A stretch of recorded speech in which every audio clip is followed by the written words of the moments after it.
now invite her. Distinguished participants, welcome to the 8th Women Directors Conference. The goal of this conference is to look at the developments when it comes to inclusive and equitable boards in companies that are traded in Istanbul Stock Exchange. So the results are being the data is being collected from all the boards, and we're also comparing the results with the European Union numbers. So we're going to first of all now have a comparative analysis, and then we're going to dwell in more in detail to the roles of women in Turkish boards. Well, in 2020, in Istanbul Stock Exchange, there were 397 companies that were traded, and in number of women directors in these companies were 358. Number of women board seats were 458. So ratio of women on boards were only 17%, and ratio of women CEOs did not change and stayed stable in 2.5%. 134 companies had no women in their boards. So now let's look at the general picture from a wider perspective. According to the data of the WEF, among 153 countries, when it comes to gender equality, we rank as Turkey 130th, and in 2018, in the year before, we were also 130th in terms of ranking. And the other two important components of this report is economic participation and opportunity for women. Again, Turkey ranked 136th in 2020.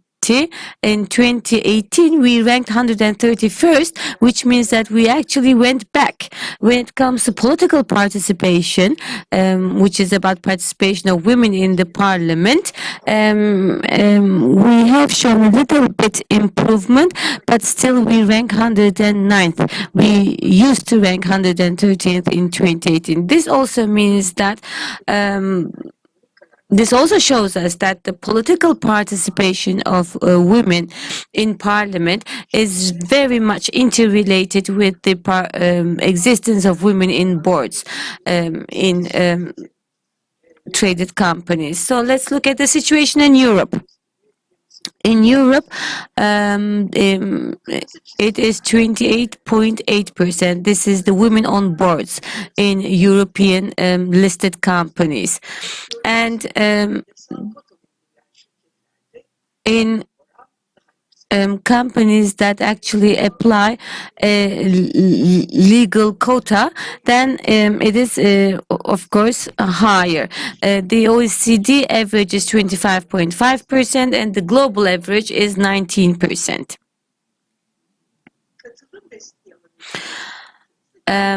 For countries who receive a participation support, and Turkey is one of them actually, the average is 17.8%, and Turkey is still below the average with 17%. When we look at the women in parliaments in the European Union countries, in 28 countries of Europe, the women's average participation in the parliament is 32.2%. In again countries with a quota, there is a better improvement naturally. When we look at the countries who get a participation support, we see that the situation has improved in other countries, and Turkey is still below the averages.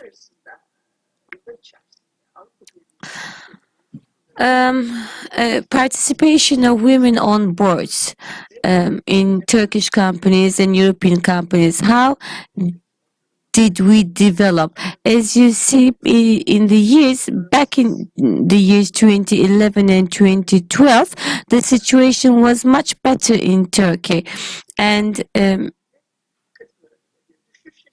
then in starting as of 2012, we had a decline, and then unfortunately the gap widened and we failed to close this gap. Now let's have a closer look to the situation in Turkey, the boards. As of 2020,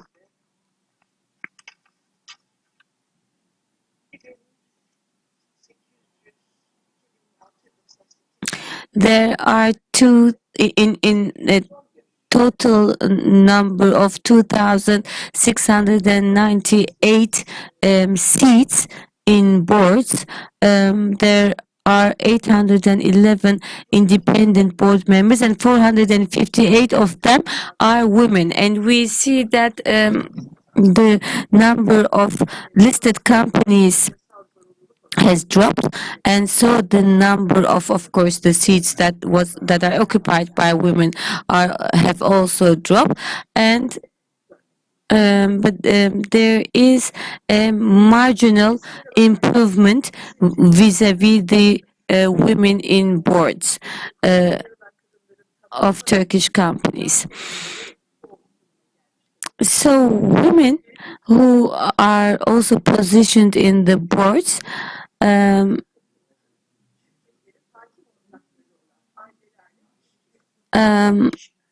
they have not come to that position through a very strongly dominated career. Unfortunately, 42% of all the women who are now positioned in the boards come from the families who are actually owning those companies. So they don't really climb up the ladder of their career and assume that seat, but they are actually there due to family connections. And still also in 33.8% of all companies, we see no women seated in the board. When we compare this data with other countries, we see that women are represented more widely in larger companies. In fact, in many sectors, in large-scale companies, there are no companies with all-male boards, actually. When we look at the BIST 100 index, unfortunately, in 25% of all these companies, there are no women employed in the board. So unfortunately, the rise is very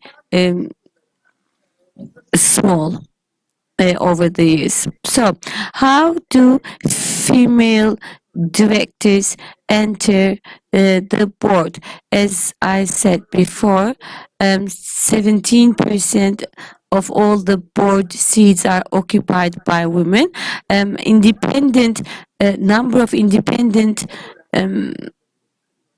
seats occupied by women have increased a little bit faster, and it's now standing in 18.5%, which shows us that women enter the board mostly as independent board members. As I said before, I mean 42% of the women come from the families who own the companies. So we need to be a little bit more careful about actually interpreting these numbers. So when we look at women who have professionally come to those seats, that's only 9% of all directors, unfortunately. Another interesting table is this one. You see the executive female directorships in the middle and independent female directors below that. So, as I said before, the number of female board seats are increasing. However, unfortunately, in executive boards, the number of women are on the fall. So the number of executive board members are also very important. That's another number we have to take into account. And when we look at that 458 women, we see that only 19.6% of them are also present in executive boards. But as I said before, most of them come from the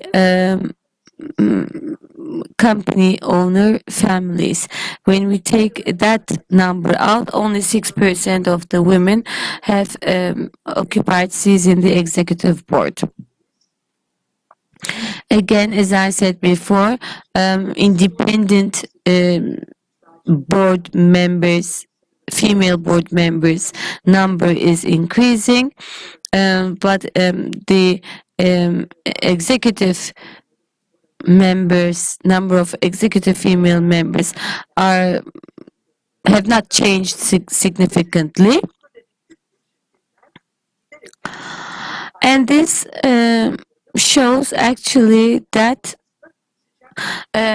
families who own the companies, actually they are now more in favor of employing the women in the family in the boards and in executive boards also.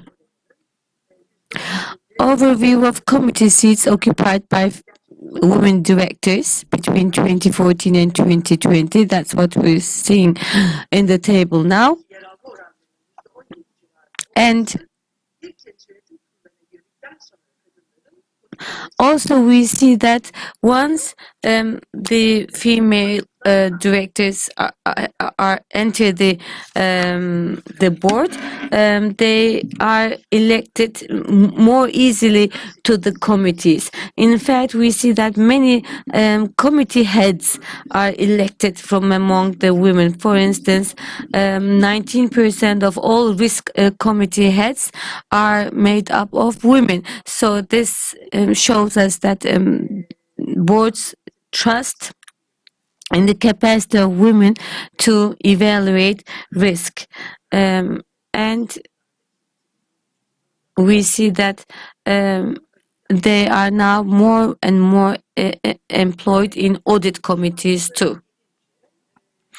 As for the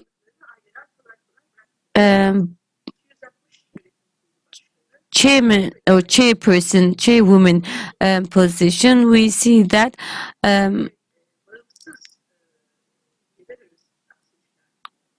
only,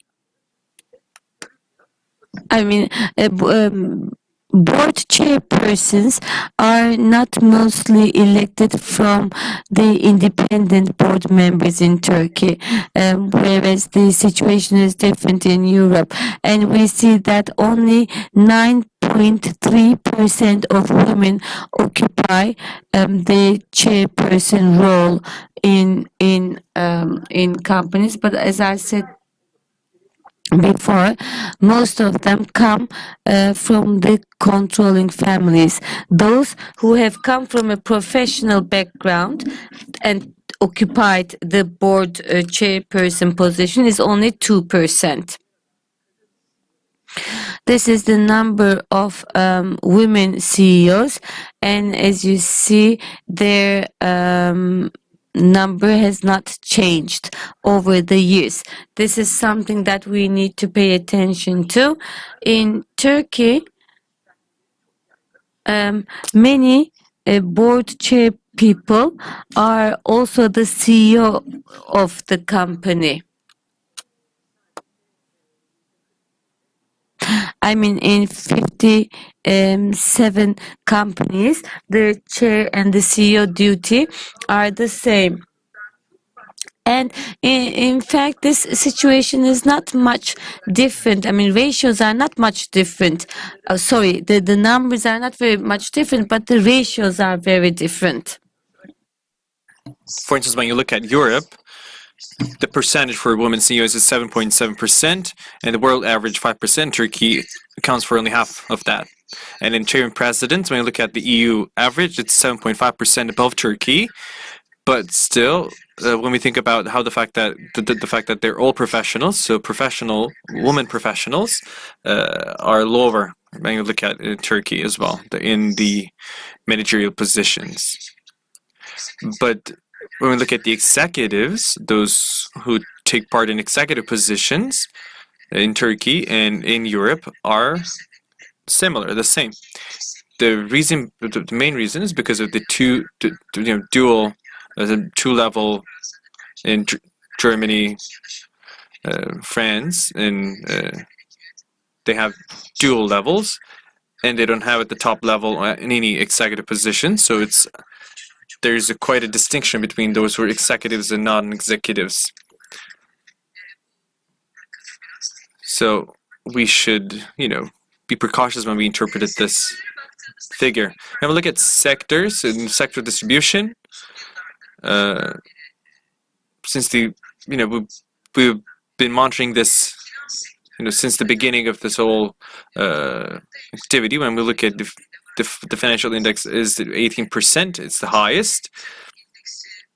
When we look at the corporate governance index, we expect it to be better, especially with regards to diversity. It's still the same with the general average. For this, when we look at the sustainability index, it almost caught up with the financial index.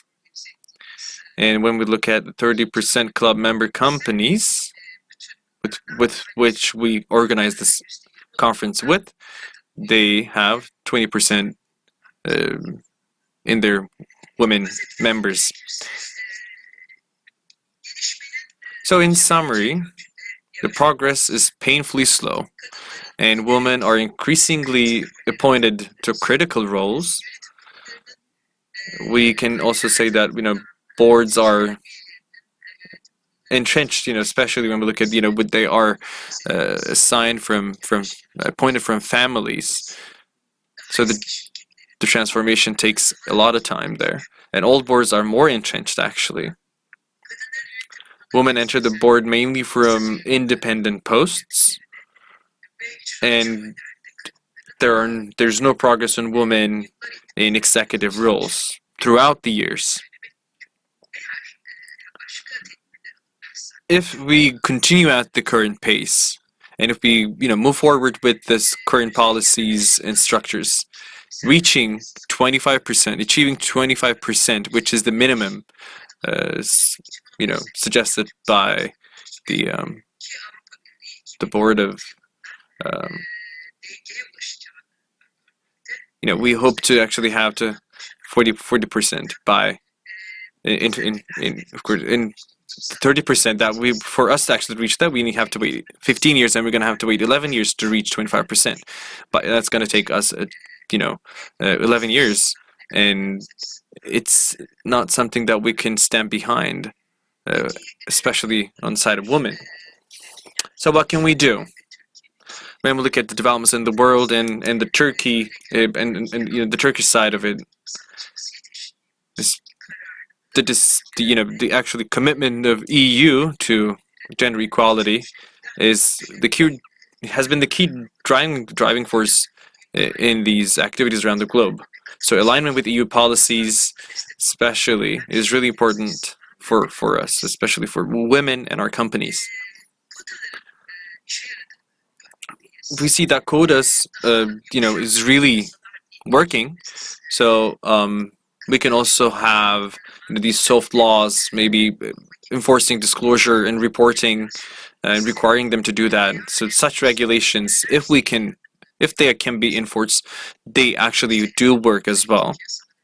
And enforceability can be done through markets, and also done through regulatory authorities as well. They also do contribute to this endeavor. Companies need to take on the role of leadership and create social pressure because it works as well. For instance, the 30% club. So the growth of the cult club and the increase in the number of members would work as well. Solidarity among women is also important for them to actually improve their representation in society. Having more people in executive positions, management position, they should support and champion women candidates as well. This is one of the strategies that will work.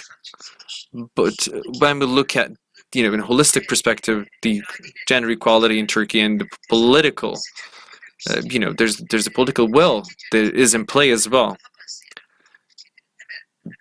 When we look at countries where women participate more in executive positions or management position, their representation in parliament is more. But we are not in the same place as they are. So in political representation, in policymakers, need to have more women as well. And when we do that, this is going to incite a change as well. Before ending my speech, I would like to thank Akbank, IFC, Limak, and Zorlu Holding for their contributions. And also would like to thank the conference committee members of 30% Şayet Ortaç, Sevan Kılıçceylan, and Pınar Anapa. And would also like to thank Corporate Governance Forum, Firuze Akbart, Ulaş Arslan as well. As you can see in these images, the women leaders are not the women leaders of our grandparents or grandmothers. They are young people that can actually take on leadership positions and implement policies to redesign and actually reimagine their traditionally imagined positions. Thank you very much.